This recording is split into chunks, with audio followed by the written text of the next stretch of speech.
কিন্তু আপনি যদি বলেন যে এই সরকার নির্বাচন না দেওয়ার পায়তারা করছে, তাই পিআর পদ্ধতি দাবি তুলছে, আপনি প্রোগ্রাম করতে পারবেন? না না, এটা তো সরকার তো পিআর পদ্ধতিতে না, সরকার তো হলো, এটা শোনেন, সরকার একটা মানে সরকার একটা হলো ভাব যেন দেখা যায় না। সরকার তো চৌকিদার সরকার, কিন্তু তার ওই সময় যখন সে চুরকে ধরতে যায় তখন সেই সরকার বলে প্রতিবাদ হয়।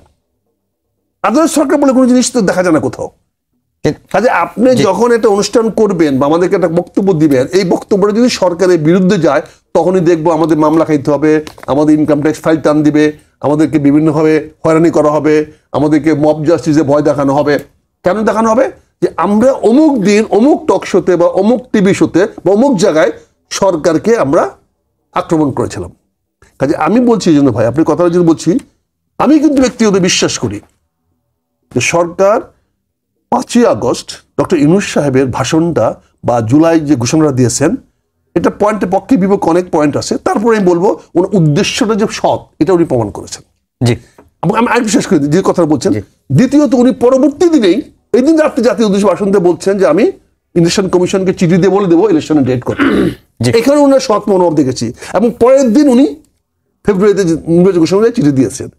কাজে এখানে আমি ওনাকে সৎ, নিষ্ঠাবান এবং জাতির জন্য নিবেদিত বলতে পারি। এবং আজকে উনি একটা ওই কলামে লিখেছেন, সেখানে উনি বলেছেন নির্বাচন ফেব্রুয়ারিতে হবেন এবং উনি ক্ষমতা হস্তান্তর করবেন এবং উনি পরবর্তীতে থাকবেন না। এইটা ওনার একটা গুড গেস্টার, উনি গুড করেছেন। কিন্তু আজকে যে সমস্ত রাজনৈতিক দলগুলো কথা বলতেছে, এই বক্তব্যগুলোকে নিয়ে যখন আমরা টক শুতে আসতেছি তখনই আমাদের মনে ভয় লাগতেছে, তাহলে সরকার তো তলে তলে অন্য কিছু করতেছে। কারণ শফিকুল আলমের হাত তো অনেক লম্বা, অনেক লম্বা, এত লম্বা যেটা আমাদের ডক্টর ইউনূস সাহেবের হাতে লম্বা না। তাহলে সে কিভাবে জিনিসটাকে কোন দিক দিয়ে কাকে দিয়ে কি বলায়া কোন সর্বনাশ লাগায় দিবার একটা যাই না। বিষয়টা আমার কাছে খুব ভয় লাগছে। একটা বিষয় পরিষ্কার করি যে আমরা 5 আগস্টের পরে প্রতিদিনই টকশো করি, অনেকেই আসেন, প্রায় অধিকাংশ সময়ই সরকারের বিরুদ্ধেই কথাগুলো যায়, কিন্তু এখন পর্যন্ত আমরা ওই ধরনের পরিস্থিতি ফেস করতে হয় নাই। যে এখন যা হচ্ছে, যে দাবি দাওয়াগুলো আসছে, সেটি মূলত রানার্স আপ কে হবে সেটা নিয়ে খেলাটা চলছে, এটি একটি দিক। আর হচ্ছে যে পিআরটা যদি নিম্নকক্ষে হয় তাহলে আওয়ামী লীগ নামে না হলেও যে কোনো উপায়ে আওয়ামী লীগকে আসলে পুনর্বাসন বা ফেরানোর একটা প্রক্রিয়া হতে পারে। ধন্যবাদ আপনাকে। আমি আবার শুরু করার আগে আমি আপনার কাছে ফিরে যাই। আপনি আমার বক্তৃতা ক্লোজ করার সময় একটা স্টেটমেন্ট দিয়েছিলেন যে আপনারা এই ধরনের কোনো বিব্রতকর পরিস্থিতিতে পড়েন নাই এখন পর্যন্ত। পড়েন নাই, এতে বোঝা যায় যে আপনার সরকার এক নজরে আছেন, এতেই বোঝা যায় যে আপনার সরকার চাচ্ছে সেভাবে চালিয়ে যাচ্ছেন। যাই হোক, আমি সেই বিতর্কে যাবো না। আপনারা অনেকেই আমার ভাই বললেন যে আপনারা চ্যাম্পিয়ন সিলেক্ট করে ফেলেছেন, চ্যাম্পিয়ন সিলেক্ট হয়ে গেছে, এখন রানার্স আপ নিয়ে ফাইট করা হচ্ছে। এখানে তো সমস্যা আমাদের, এখানে তো মনে হচ্ছে যে আমরা এমন কিছু একটা বিভ্রান্তিকর অবস্থা তৈরি করতে চাচ্ছি যে কাউকে আমরা আইডেন্টিফাই করতে চাচ্ছি হি ইজ চ্যাম্পিয়ন, ফলে নির্বাচনটাকে যেন সুষ্ঠুভাবে হতে না দিই।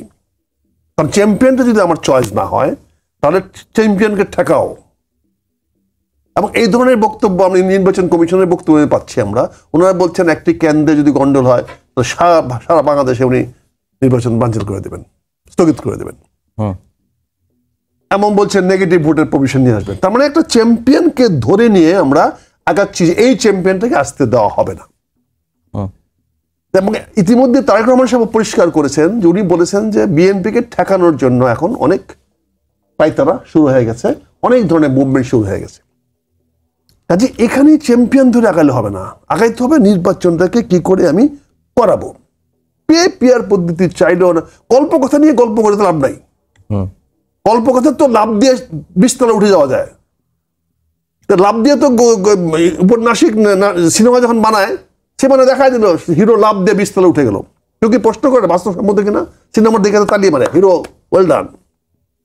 গল্প কথা নিয়ে গল্প করে আমাদের লাভ নাই। Let's we come to the reality, বাস্তবতে আসি। এই বর্তমান রাজনৈতিক বন্দোবস্তে আগামী নির্বাচনে না যাওয়ার কোনো পথ কি কোনো রাজনৈতিক দলের আছে? আমি ব্যক্তিগত মনে করি যদি রাজনৈতিক দল দেশপ্রেমিক হয়ে থাকে, কায়েমি স্বার্থবাদী না হয়ে থাকে, জনগণের পক্ষে কাজ করে থাকে, তাহলে তাদেরকে নির্বাচনে আসতে হবে। নির্বাচনে এসে তারা জয়লাভ করে পরবর্তীতে তারা যা করতে চায় তাদের সংসদ দিয়ে তারা তাই করুক, যা করতে চায়। কাজে আমাদেরকে আলোচনা করতে হবে নির্বাচনটাকে কিভাবে বাস্তবায়িত করা যায়। আমি এখানে যে কয়েকটা পয়েন্ট বলতে চাই আপনাকে, আমি মনে করি যে আগামী যে নির্বাচন আমাদের সামনে আসতেছে, এই নির্বাচনটা আমাদের সামনে কতগুলো চ্যালেঞ্জ নিয়ে আসতেছে, যে চ্যালেঞ্জগুলো আমাদের ফেস করতে হবে। এটা গণতন্ত্রের প্রতি হুমকি হয়ে দাঁড়িয়েছে। এই নির্বাচন হুমকি হয়ে দাঁড়াবে যদি আমরা নির্বাচনটাকে দাঁড় করাইতে না পারি, নির্বাচনটা করাইতে না পারি। গণতন্ত্রের কন্টিনিউটি আসবে না, এখানে গণতন্ত্র এস্টাবলিশড হবে না যদি নির্বাচন না হতে পারে। এখানে আমাদের চ্যালেঞ্জগুলো হলো, আমি 5টি চ্যালেঞ্জ যদি আপনাদের সামনে বলি, 5টি চ্যালেঞ্জ তুলে ধরি, তাহলে আমি বলতে পারি রাজনৈতিক অস্থিতিশীলতা ও বিভাজন। একটা বলতে পারি কিভাবে বিভাজন হবে। এখন পর্যন্ত বড় দলগুলির নির্বাচনে অংশগ্রহণ নিশ্চিত হয়নি। অ্যাজ অন টুডে আপনি যেটা বললেন যে এখন পর্যন্ত আমরা বলি নাই সবাই যে হ্যাঁ আমরা এই টুর্নামেন্টের নাম লেখাইলাম, এই টুর্নামেন্টে অংশগ্রহণ করবো। আপনি যে টুর্নামেন্টে কি হয় 10টা 12টা 20টা দল তো করে, তারপর ফিকচার তৈরি করেন। তা আমরা কিন্তু এখন পর্যন্ত ঐক্যমতে আসি নাই যে আমরা এরা নির্বাচনে অংশগ্রহণ করব। তার মানে বিভাজন আমাদের চলতেছে। এই বিভাজনটা আমাদেরকে আরো বাড়াবে, যার ফলে রাজনৈতিক অস্থিতিশীলতা বাড়বে। 2 নম্বর, এছাড়াও 2 নম্বর নির্বাচনের বৈধতা। আমরা এখন কাউকে বলছি আসতে দিব না, কাউকে বলতে আসতে দিব না। আপনি কি মনে করেন আওয়ামী লীগ যদি নির্বাচনে অংশগ্রহণ না করে তাহলে আন্তর্জাতিক বৈধতা পাবেন? অ্যাবসার্ড, অসম্ভব। কেন অসম্ভব, পাবেন না, এটা হইতে পারে না। আপনি চাইতে পারেন আমি অমুককে চাইবো না, কিন্তু এটা অসম্ভব। আওয়ামী লীগকে অংশগ্রহণ করতে না দিলে কোনো বিদেশি পক্ষ নির্বাচনে বৈধতা নাও দিতে পারে। ভারত তো দিবেই না, এবং অনেক রাষ্ট্র দিতে পারে না। ওয়েস্টার্ন ইউরোপিয়ান ভারতের মতামতটা কেন এতটা গুরুত্বপূর্ণ হবে? ওয়েস্টার্ন ভারত একটা দেশ, দেশ তো বটেই। ভারত 2014 সাল 18 সাল 24 সালের ইলেকশনে মেনে নিয়েছে, সবার আগে পূর্ণ দিয়েছে। দিবে না, এটা কনসিডার রাখতে হবে আপনাকে, রেখে আপনি আগাইতে হবে। সে দিবে না। আপনি ওয়েস্টার্ন ইউরোপিয়ান কান্ট্রিগুলো নাও দিতে পারে, কারণ আপনি নির্বাচনে আমার কাছে আমি খুব ভালো লাগতো, আমি বলতে পারতাম হ্যাঁ আওয়ামী লীগ নির্বাচন করবো। যদি অল্টারনেটিভ আমার থাকতো আমি ফার্স্ট ম্যান বলতাম। অলরেডি কিন্তু জাস্ট আমি একটা জিনিস সংযুক্ত করি যে আপনি যদি অনুমতি দেন, ইন্টারন্যাশনাল একটা ফোরাম থেকে কিন্তু অলরেডি এই ব্যাপারটা যখন উঠেছিল তাদের কাছে বলা হয়েছিল যে এটা কি হবে।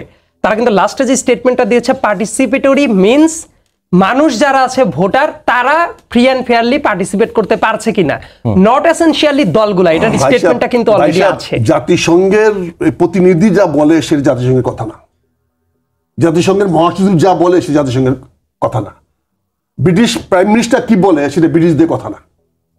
এখানে আরো অনেক মতামত আছে, অনেক না, জাস্ট আমি বললাম ওই পার্সপেক্টিভটা বললাম যে তাদেরই একটা মতামত কিন্তু আছে। হইতে পারে আমার সরকারের সঙ্গে একটা আত্মমিলনের জন্য, আমাদের স্বার্থ উদ্ধার করার জন্য হইতে পারে, কিন্তু প্রশ্নটা হচ্ছে কি আপনি অ্যাকসেপ্টেবল করাবেন কি করে? আপনি আমাকে খাওয়াবেন লেবু আর আমি বলবো টক না, তা বলেন এটা কি হতে পারে? আমি এটা কেন বলছি যে এটা কথাটা বলাটা খুব কঠিন। আমি যে কথাটা বললাম যে আওয়ামী লীগ ছাড়া হবে না, এই কথাটা হয়তো একটা চ্যালেঞ্জিং মতো মনে হয়ে যাচ্ছে অ্যাজ অন টুডে। বাট আমি কি বলতেছি যে এটা ছাড়া আপনি নির্বাচনকে গ্রহণযোগ্য করাতে পারবেন না, এটা হলো বাস্তবতা। কারণ আপনি 5ই আগস্ট 2024 সন আর 28 আগস্ট 2025 এক না। আপনি যে ছবি আজকে টেলিভিশনে দেখান, আপনি অতীত দেখাচ্ছেন। আজকে টেলিভিশন দেখান না আপনার মিছিলে কটা লোক আছে, আজকে দেখেন না ঢাকা শহরে কোন দাবিতে কতজন লোক মাঠে নামছে। আপনি ওই ছবি দেখাচ্ছেন কেন? আপনি আজকের মিছিলের ছবি দেখান। এটা আমি একটা বললাম, you may disagree with me, এতে আমি সেটা বলছিলাম। আমি এটা থেকে বললাম যে এটা একটা চ্যালেঞ্জের মধ্যে দাঁড়াবে, এটা আমি চ্যালেঞ্জ হিসেবে মনে করতেছি। এটা যদি ওভারকাম করতে পারেন গুড এনাফ, ইটস ওয়েলকাম, কিন্তু আমি একটা চ্যালেঞ্জ দিচ্ছি। দ্বিতীয়ত বলছি নির্বাচন কমিশনের দুর্বলতা। নির্বাচন কিন্তু এখন পর্যন্ত স্বাধীন আস্থার ঘাটতি রয়েছে। নির্বাচন কমিশন কিন্তু এখন পর্যন্ত কিন্তু আমাদের দেশি বিদেশি রাইসা টাকা ঢালতেছে, বলতে টাকা দেবো টাকা দেবো টাকা দেবো, অর্থাৎ একটা ড্রাইভিং সেন্টার হয়ে গেছে, একটা ঘুষ সেন্টার হয়ে গেছে। কারণ ওই কনসালটেন্সিরা কি আপনি প্রতিদিন দেখবেন অমুক অ্যাম্বাসেডার এসে বলছে এই টাকা দেবো ওই টাকা দেবো। আরে ভাই তুমি কি শালা ভিক্ষা করা জায়গা এটা?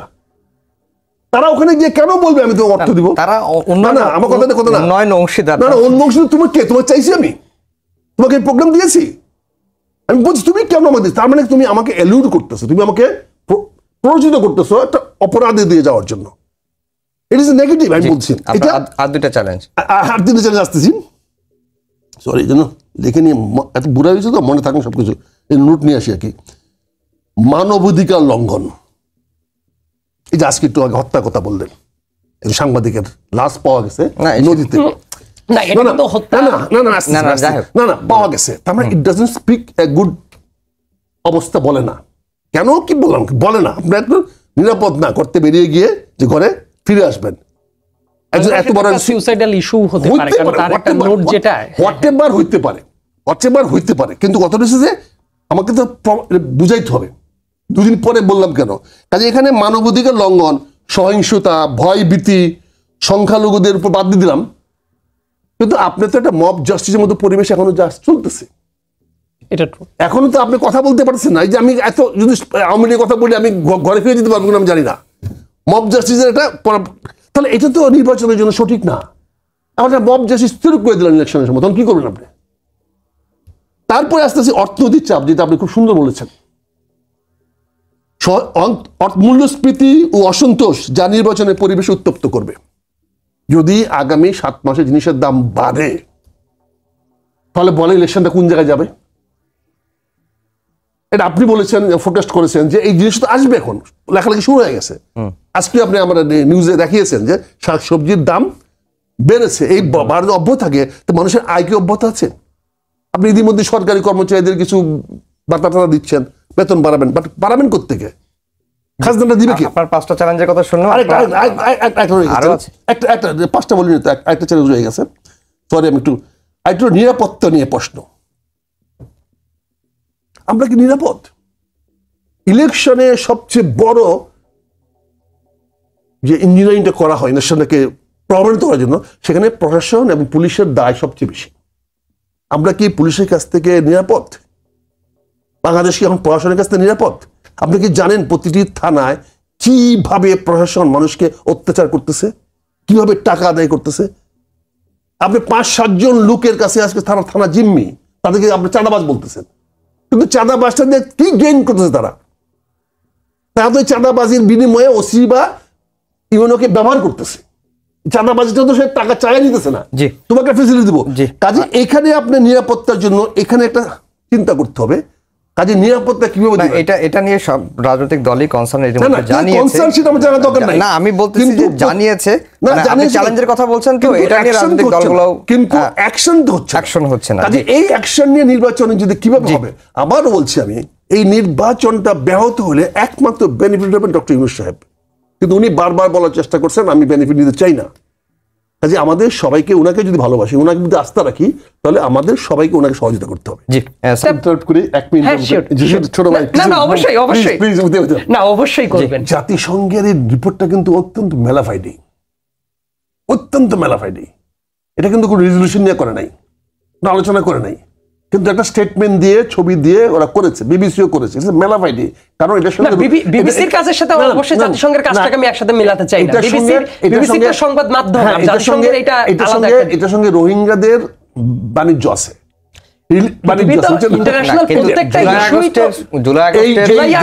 জাতিসংঘের স্টেটমেন্টের পিছনে রোহিঙ্গা বাণিজ্যের কন্টিনিউটির একটা বিষয় আছে। সেটা বিভিন্ন অবশ্যই আপনি তো বলতেই পারেন, পারফেক্টলি ফাইন। এটা আমি আপনার উত্তরে যেটা বলছি, এই ধরনের অনেক ইস্যু থাকতেই পারে, কিন্তু আমার হাতে এখন একটা ইন্টারন্যাশনালি সার্টিফাইড ডকুমেন্ট আছে, এবং পৃথিবীর ইতিহাসে সম্ভবত এটা খুবই রেয়ারেস্ট কেস যে ওই দেশের সরকারের, মানে সরকার ইনভাইট করে জাতিসংঘকে নিয়ে আসছে হিউম্যান রাইটসের ইনভেস্টিগেশন করার জন্য। এটা সম্ভবত ফার্স্ট অফ ইটস কাইন্ড হয়তোবা, এবং শুধুমাত্র তারা তদন্ত করেই সীমাবদ্ধ থাকে। এখানে আমার আশঙ্কা যেই কারণে আমি কথাটা বলেছি, 1 নম্বরে আমি চ্যালেঞ্জটা বলেছি, সেটা হচ্ছে আমি ব্যক্তিগতভাবে মনে করি আমি ইলেকশনটা আওয়ামী লীগ ছাড়া করলাম, আই এম ভেরি কমফোর্টেবল করলাম, আপনি হেরে গেলেন, তখন আপনি যে ইস্যু নিয়ে আসবেন না যে আওয়ামী লীগ ছিল না বলেই না আজকে উনি জয়লাভ করেছেন, এই ইস্যুটা আপনি গ্যারান্টি দিতে হবে তো যে আমরা আমি বলি ব্যাপারটা ধরেন এইরকম হইল, আপনার এই আনুমানিক কথাটাই আমি ধরলাম যে আওয়ামী লীগ ইলেকশন করে নাই, না করার কারণে আমি জয়লাভ করছি, আপনি জয়লাভ করেছেন। লেটস সে আমি আর আপনি একসাথে দাঁড়াইলাম, আমি যদি হেরে যাই আমি বলবো না যে আওয়ামী লীগ আসার জন্য না আসার জন্য হেরে গেছে, আমি এটা বলবো না। এই কমিটমেন্টটা কি আমরা দিচ্ছি? আমরা কিন্তু আকার ইঙ্গিতে আমরা কেন অন্তর্ভুক্তিমূলক কথাটা বলতেছি, আমরা কেন বলছি না এই নির্বাচনে আওয়ামী লীগকে ছাড়া হবে? অন্তর্ভুক্তিমূলক শব্দটা কেন ব্যবহার করতেছি? ডিপ্লোম্যাটিক টার্ম, এটা ইন্ডিয়া বেশি ডিপ্লোম্যাটিক টার্ম ব্যবহার করে আমি সুযোগ দিয়ে দিচ্ছি না। কালকে যারা হেরে যাবেন, মনে করো আমি বিএনপি হেরে গেলাম, হারতেই পারেন, হ্যাঁ, খুবই হ্যাঁ, আমি স্বাভাবিক। হেরে গেলাম, বিএনপি ইলেকশন হারতেই হেরে পারে, গিয়ে খুবই তো আমি তো স্বাভাবিক। প্রথম থেকে বলছি আমি তো অন্তর্বর্তীমূলক নির্বাচন চেয়েছিলাম, আমি তো অন্তর্বর্তী আমার- নির্বাচন চাই না। আচ্ছা, আমি জাস্ট ওই পয়েন্টে একটু আসি। আমি কথা বুঝতে পারছি, না, আমি আপনার কথা আমরা বুঝতে আরেকটা- পেরেছি। আরেকটা Yes. বিষয়- আপনি এক্সপ্লেইন করুন। আরেকটা বিষয় আলোচনা করতে চাই যে বিএনপির মহাসচিব বলেছেন যে উগ্রবাদ মাথা চাড়া দিয়ে উঠছে, এটা হলে দেশের অস্তিত্ব থাকবে না। আখতারুজ্জামান, আপনি এরকম পরিস্থিতি দেখছেন কিনা? আরেকটা বিষয় হচ্ছে যে তিনি আরেকটি মন্তব্য করেছেন যে ৭১কে প্রচ্ছন্নভাবে ভুলিয়ে দেওয়ার চেষ্টা করা হচ্ছে। এই বিষয়ে আপনার কোনো মন্তব্য আছে? এই দুটি বিষয় খুবই ভালনারেবল এবং খুব সেন্সিটিভ। মহাশয় যেটা বলেছেন এটাকে উড়িয়ে দেওয়া যায় না। তো আমি যেহেতু 5টা চ্যালেঞ্জের কথা বলেছি নির্বাচনের ব্যাপারে, এই 5টি চ্যালেঞ্জের মোকাবেলার ব্যাপারে যদি আমি একটা সলিউশন কিছু না বলি তাহলে একটা ভুল বুঝতে পারে। এই জন্য আমি বলছি যে আপনি বললেন যে কেউ মানলো কেউ মানলো না, এই জন্য আমার প্রথম সুপারিশ থাকবে সব বড় রাজনৈতিক দলকে নির্বাচনের প্রক্রিয়া আনতে হবে। আমরা কারা আসলাম, এই টুর্নামেন্টে কারা আসছি, এই লিস্টিংটা করতে হবে, এই শর্ট লিস্ট করতে হবে। তারপর যারা বাইরে থাকবে তারা চিৎকার করো, যাকে বাইর করে দিব চিৎকার করো। আপনি বাইর করে দিতে পারেন, এক্সপেল করে দিতে পারেন, আপনি এক্সপেল করে দেন, বাইর করে দেন না। একে আমরা অন্তর্বর্তীমূলক নির্বাচন বলতে ওকে বুঝাই না, ইজ এক্সক্লুডেড। এটা সকল দল মিলে আমরা একটা সিদ্ধান্ত নিই না। আমার হাতে সময় 2 মিনিট আছে। আচ্ছা, এই 2 মিনিট। তৃতীয় বলছি নির্বাচন কমিশন সংস্কার করতে হবে, মানবাধিকার সুরক্ষা করতে হবে, আন্তর্জাতিক পর্যবেক্ষক দিতে হবে, ইউ ইউএন কমল দিতে হবে, প্রযুক্তির ব্যবহার করতে হবে, প্রতি সেন্টারে সিসিটিভি দিতে হবে। আর ষষ্ঠ আমি যেটা বলতেছি, পুলিশ লাইট ইলেকশন করতে হবে, পুলিশকে নির্বাচন প্রক্রিয়ার বাইরে রাখতে হবে। কোন অবস্থাতে পুলিশকে, আমি দেখেন 7টা নির্বাচন আমি করেছি, প্রতিটা নির্বাচনে আমাদেরকে পুলিশকে আগে ম্যানেজ করতে হয়, ওসিকে ম্যানেজ করতে হয়, এসপি কে ম্যানেজ করতে হয়, টিএনওকে ম্যানেজ করতে হয় এবং ডিসিকে ম্যানেজ করতে হয়। এই ম্যানেজ যারা করতে পারছে যখন যে বছর, সে বছর জয়লাভ করতে পারছি, যখন আমাদের আরেকজন কাউন্টার ম্যানেজ করছে সে জয়লাভ হয়েছে। কাজে নির্বাচন প্রক্রিয়া তাদেরকে বাইরে রাখতে হবে। আর নির্বাচনের দায়িত্ব দিতে হবে আমার ওই গ্রামের মুরব্বীদের কাছে, অনেক একটা নাগরিক কমিটি করে দিতে হবে, যারা নির্বাচন চালাবে, একেবারে তারা নির্বাচনে শেষ। গ্রহণযোগ্য সাইদ হবে।